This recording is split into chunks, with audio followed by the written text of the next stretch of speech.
el ciclo Hablando del Proceso, que es auspiciado por la Maestría en Derecho Procesal, que dirige el maestro Adolfo Alvarado Belloso en la Facultad de Derecho de la Universidad Nacional de Rosario.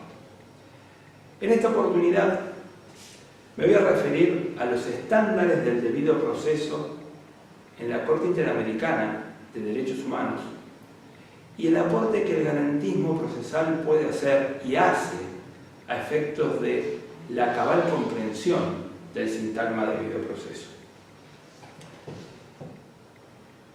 La Corte Interamericana de Derechos Humanos viene trabajando profusamente, no solo en sus sentencias, sino también en algunas opiniones consultivas, el debido proceso. O mejor dicho, distintos aspectos o elementos del debido proceso.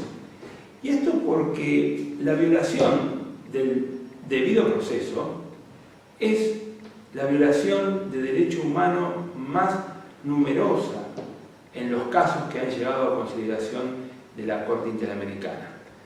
Ha habido en una gran cantidad de casos, cercanos a los 100, donde se han trabajado sobre violaciones al artículo 8 de la Convención Americana o al artículo 25 del mismo Pacto de San José de Costa Rica. Pero hablar de debido proceso desde la jurisprudencia de la Corte Interamericana es bastante dificultoso, porque no hay una definición clara. Se ha ido construyendo a través de ciertos elementos y desde la casuística y con distintas interpretaciones algunos aspectos de lo que es el debido proceso. Por eso aquí vamos a hacer mención a algunos casos de la Corte Interamericana que sirven para tener algunas pautas sobre lo que es el debido proceso y luego muy sucintamente refrescar las enseñanzas del maestro Adolfo Alvarado Belloso, quien ha trabajado profusamente y profundamente el concepto de proceso, que para él, y adherimos, el proceso es el debido proceso. Ahora, ¿cuáles son las pinceladas que la Corte Interamericana hace a efecto de mostrar un cuadro sobre el debido proceso? En definitiva, si vemos la Declaración Universal de los Derechos Humanos y el Pacto de Derechos Civiles y Políticos, vamos a encontrar alguna alusión al debido proceso mucho más general que lo que está en el artículo 8 de la Convención Americana, pero básicamente tenemos que partir de una premisa. Los seres humanos tenemos reconocidos, porque nos pertenece, un derecho a ser juzgados por un tercero imparcial e independiente. De ahí que para hablar de debido proceso es necesario que haya un órgano imparcial e independiente que sea competente y que a su vez las partes puedan actuar en pie de igualdad en el proceso. Por eso la Corte Interamericana, ya en el caso Tribunal Constitucional contra Perú del 2001, hizo hincapié en que la independencia y la imparcialidad se le requiere a toda autoridad pública que tenga la potestad de dictar resoluciones. Entonces ahí tenemos un primer estándar, la necesidad de que haya un tribunal imparcial e independiente. Pero como les decía, la construcción del sintagma debido proceso desde la jurisprudencia de la Corte Interamericana se hizo desde la casuística y generalmente remitiendo al artículo 8 del Pacto de San José de Costa Rica.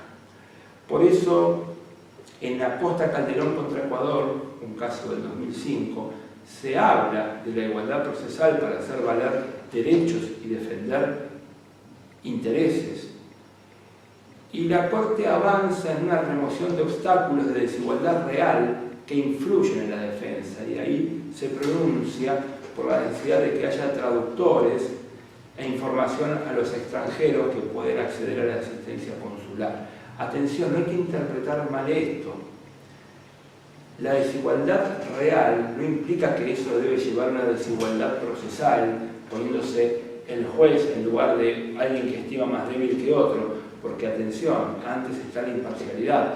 Lo que sí es que en el proceso a la parte se le deben dar las herramientas, ¿sí?, para que pueda ejercer de la mejor manera posible su derecho de defensa, lo que no implica la pérdida de la imparcialidad. También la Corte, al referirse al debido proceso, en muchos casos empieza a abrir el abanico y empieza a listar las distintas pautas que surgen del artículo 8 de la Convención Americana. Ahí podemos observar fallos o sentencias que hacen hincapié en el principio del contradictorio o contradicción. El caso López Álvarez contra Honduras del 2006, que establece la necesidad de conocer los cargos y las pruebas. En el caso Cabrera García y Montiel Flores contra México del 2010 se subraya la necesidad de excluir pruebas obtenidas con tortura o tratos crueles e inhumanos. Se habla del derecho al recurso en base al artículo 25 como una de las tutelas que corresponde al ser humano. Y es muy interesante ver también cómo se hace hincapié en el plazo razonable de duración del proceso, por ejemplo, en la sentencia dictada en el caso Furlan y Familiares contra Argentina del año 2012.